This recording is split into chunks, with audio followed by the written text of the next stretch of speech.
In last video, we have learned that Subbu was quite loyal toward his master. तो यहाँ first line पढ़िए, इसमें लिखा है but his sense of loyalty made him identify himself with his principal completely and turn his entire creativity to his principal's advantage. Subbu अपनी सारी calibre को, सारे टैलेंट को अपने मालिक, यहाँ पर प्रिंसिपल कौन है, उसका मालिक है मिस्टर एस वासन, उसके लिए इस्तेमाल करता है। अगली लाइन कहती है he was tailor made for films. इसका मतलब होता है कि वो पर्टिकुलरली फिल्मों के लिए ही बना था। उसकी इमेजिनेशन, उसका एक्टिंग टैलेंट इतना ज़्यादा अच्छा था और जो उसके आइडियाज़ होते थे बहुत नॉवेल होते थे। एक बार की बात है, इसी पैराग्राफ के अंदर ये बता रखा है कि उसके प्रोड्यूसर ने उसे कहा कि मुझे समझ में नहीं आ रहा है कि एक सीन है कि रैट एक फाइट करता है टाइग्रेस से और वो उसको मार देता है, तो जो उसके बच्चे होते हैं उनके प्रति उसके मन में दया आ जाती है कि भाई अब इसको तो बहुत लाड प्यार से पालना ही होगा, इनकी माँ तो मर चुकी है। तो उसे लगता है कि मेरे को समझ में नहीं आ रहा है कि मैं क्या करूँ। तो सुबह उसे एक नहीं 4 आइडियाज़ देते हैं। ठीक है, तो प्रोड्यूसर कहता है कि ठीक है मैं ट्राई करता हूँ।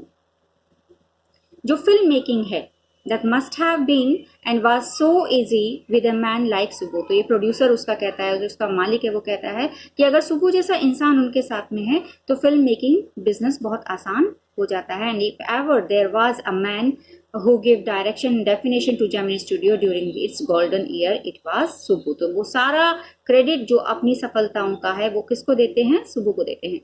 Subbu had a separate identity as a poet. अब वो केवल फिल्मों के लिए काम नहीं करता था, इसके अंदर एक और टैलेंट था कि वो एक बहुत अच्छा पोएट था। और वो जो उसकी पोएट्री होती थी वो डेलिबरेटली कैसी होती थी, वो फिल्मों से हटकर होती थी, मासेस को अटैच करने वाली और अट्रैक्ट करने वाली होती थी। His success in film overshadowed and dwarfed his literary achievements। हुआ क्या कि हालांकि वो पोएट बहुत अच्छा था, लेकिन क्योंकि फिल्म लाइन में वो बहुत सक्सेसफुल हो गया था, सेकंड था जैसे आप जानते हैं कि जेमिनी स्टूडियो में, तो जो उसकी लिटरेरी अचीवमेंट्स थी वो कहीं कमतर हो गई थी। ये ऐसा लगता था उनके क्रिटिक्स को, जो उनके आलोचक थे वो कहते थे कि अगर वो फिल्म में नहीं जाता और पोएट्री लिखता तो शायद ज्यादा सक्सेसफुल होता। He composed several truly original stories, poems in folk refrain। जैसे folk डिक्शन होता है ना, डिक्शन होता है जैसे आप अपनी गांव की भाषाओं में बात करते हो, तो ऐसे ही folk refrain में, डिक्शन में वो कविताएं लिखता था। उनकी एक नॉवेल था जिसका नाम था थिलाना Mohanbhai, with dozens of very deftly acted characters, जिसमें बहुत सारे कैरेक्टर्स थे। He quite successfully recreated the mood and manner of devadasis of early 20th century. बहुत समय पहले साउथ इंडिया में देवदासीज की प्रथा रहती थी, जो जहां पर वुमेन को बहुत सफर करना पड़ता था, उनको टारगेट करते हुए भी उसने अपनी पोएट्री लिखी। He was an amazing actor तो वो बहुत अच्छे थे he never aspired for the lead roles. और वो कभी नहीं ये सोचते थे कि मुझे लीड रोल ही करना है, कि मुझे एक बड़ा हीरो या का ही काम करना होगा। छोटा सा भी काम होता था जो वो प्ले करते थे वो इतना परफेक्ट के साथ करते थे कि लोग उनको बहुत ज्यादा एडमायर करते थे, कि उस छोटे से रोल में इतनी जान डाल दिया करते थे कि जो हीरो और हीरोइन होते थे उनके काम को लोग बाग कमतर आंकना शुरू कर देते थे। और यही नहीं, पोएट भी थे अच्छे, बहुत अच्छे सर्वेंट भी थे, बहुत अच्छे क्रिएटिव आर्टिस्ट भी थे। इसके साथ ही जो अगली क्वालिटी थी सुबू की वो थी वो बहुत ही ज्यादा काइंड हार्टेड थे। हमेशा जो उनका रेजिडेंस होता था 12-13 लोग हमेशा उनके जान पहचान के वहां उनको मिलते रहते थे, जिनको वो हमेशा फीड करते रहते थे, उनको सपोर्ट करते रहते थे। इससे पता चलता है कि वो बहुत ही ज्यादा काइंड हार्टेड थे। ठीक है, अब इस बात के लिए लोग जैसे आप जानते हैं कि ऑफिस बॉय जो था वो बहुत खार खाता था उससे कि भाई ये सुबू क्या है। तो जब आप बहुत सक्सेसफुल हो जाते हो तो लोग बाग आपके टैलेंट को नहीं, कई बार सोचना शुरू कर देते हैं कि जैसे आप एक चमचे की तरह से काम कर रहे हो, क्योंकि आप सक्सेसफुल इसलिए हो क्योंकि आप किसी की चमचागिरी कर रहे हो, इसलिए वो उनको साइकोफैन्स कहा जाता है। साइकोफैन वही व्यक्ति होता है जो जिसका बिहेवियर ऐसा होता है कि जो अपने मालिक की चमचागिरी करे, जो अपनी बॉस की चमचागिरी करे। पर सुबू ने ऐसा अचीव नहीं किया था, केवल उनके जो ना चाहने वाले थे, जो उनसे जलने वाले लोग थे, वो ऐसा मानते थे। His readiness to say nice things about everything, क्योंकि वो हमेशा अच्छा ही बोला करते थे। And there was this man in the makeup department। कौन था ये? ऑफिस बॉय, जो सुबू से बहुत बहुत जलता था। You saw Subbu always with the boss, but in the attendance role, he was grouped under a department called the story department. तो हालांकि वो बॉस का बहुत खासा आदमी था, लेकिन जो उसका अटेंडेंस रोल था, जो रजिस्टर था, रजिस्टर पे नाम था, वो स्टोरी डिपार्टमेंट में लिखा हुआ था। और जो उसका हेड था उसमें एक लॉयर था, उसमें बहुत सारे राइटर्स थे, पोएट्स थे, जो फिल्मों के लिए डायलॉग्स लिखा करते थे, गाने लिखा करते थे। The lawyer was also officially known as a legal adviser, उसको लीगल एडवाइजर कहा जाता था, लेकिन जितने भी लोग थे वहां पर वो उसको बिल्कुल अलग ही समझते थे। ऐसा इसलिए था कि कभी कभी वो बहुत ही ज़्यादा अजीब बिहेव करता था। इसमें एक इंसिडेंस दिया हुआ है कि जिसमें एक बहुत ही एक्सट्रीमली टैलेंटेड एक्ट्रेस थी, जो बहुत खूबसूरत भी थी, अपने रोल को अच्छी तरह से निभाती थी। तो कहीं एक बार वो बहुत गुस्सा हो गई, तो उस लॉयर ने वहां पर रिकॉर्डर को ऑन कर दिया, और जब उस एक्ट्रेस का गुस्सा शांत हुआ तो उसने जब अपनी ही आवाज़ को दोबारा सुना तो उसे लगने लगा कि हाँ, मैंने ये क्या कह दिया। हालांकि उसने कुछ बुरा नहीं कहा था, लेकिन उस बेचारी एक्ट्रेस का पूरा कैरियर बर्बाद हो गया। तो इस टाइप का था लॉयर, जो कहने को लॉयर था लेकिन वो स्टोरी डिपार्टमेंट को हेड किया करता था। जितने भी लोग थे आसपास के, वो उसे पसंद नहीं करते थे, वो उसके बारे में अलग ही समझते थे, क्योंकि जो भी उसके डिपार्टमेंट के लोग थे वो क्या पहनते थे, खादी धोती पहनते थे और लूज सी व्हाइट शर्ट पहना करते थे। लेकिन ये लॉयर जो था वो बिल्कुल ही अपोजिट था, वो पैंट्स पहनता था, टाई लगाता था, कोट पहनता था। ठीक है, कई बार उनका जो कोट था वो ऐसे सिमिलर दिखाई देता था जैसे वो किसी मेल मैन का हो। वो अधिकतर अलग दिखाई देता था, क्यों? क्योंकि वो किसी से बोलना चालना पसंद नहीं करता था। कैसा पर्सन था? A man of cold logic. उसकी आंखों में कोई सपने ही नहीं थे।